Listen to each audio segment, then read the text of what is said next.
သိအိတွင်ပြဿနာတစ်ခုခုရှိနေပါကသို့မဟုတ်သိလုံခြုံရေးအတွက်တစုံတဦးမှစိုးရိမ်နေပါက Victoria Police Victoria Police သည်သိအားစစ်ဆေးရန်လာရောက်နိုင်ပြီး၎င်းကိုလူမှုဖူလုံရေးစစ်ဆေးမှုဟုခေါ်သည်လူဒန်းဘေးကင်းကြောင်းသိချစေရန်ရဲရရှိများသည်သိအိမ်သို့လာနိုင်သည်အထက်ကိုဝင်ခန်းနိုင်တယ်အရာရှိနှစ်ဦးကလူတွေရဲ့အိမ်တွေကိုတဲ့ရတာပုံမှန်ပါပဲ၎င်းတို့သည်တာမန်နှင့်ယူနီဖောင်း၏တစိမ့်တပံဖြစ်သည့်တနတာစာနှင့်ကင်မရာတို့ပါဝင်သောယူနီဖောင်းအပြည့်အစုံကိုဝတ်ဆင်မည်ဖြစ်ပါသည်အတွင်းလူများအားလုံးဘေးကင်းပြီးနေကောင်းကြောင်းသေချာစေရန်သင်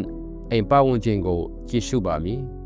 ဘယ်အချိန်မှဆိုစကားပြောတောင်းနိုင်ပါတယ်အချိန်မရွေးမိခုံးများမေးနိုင်ပြီးအကူအညီသို့မဟုတ်အကြံဉာဏ်များတောင်းခံနိုင်ပါသည်ဗစ်တိုးရီးယားရဲတွေကမီးကိုကူညီဖို့ရှိနေတယ်ဆိုတာသတိရပါတည်တည်ငြိမ်ငြိမ်နဲ့သူတို့ရဲ့ညွှန်ကြားချက်တွေကိုလိုက်နာပါမီးအဆင်ပြေအောင်လုပ်ဖို့သူတို့ရောက်နေတာဖြစ်ပါတယ်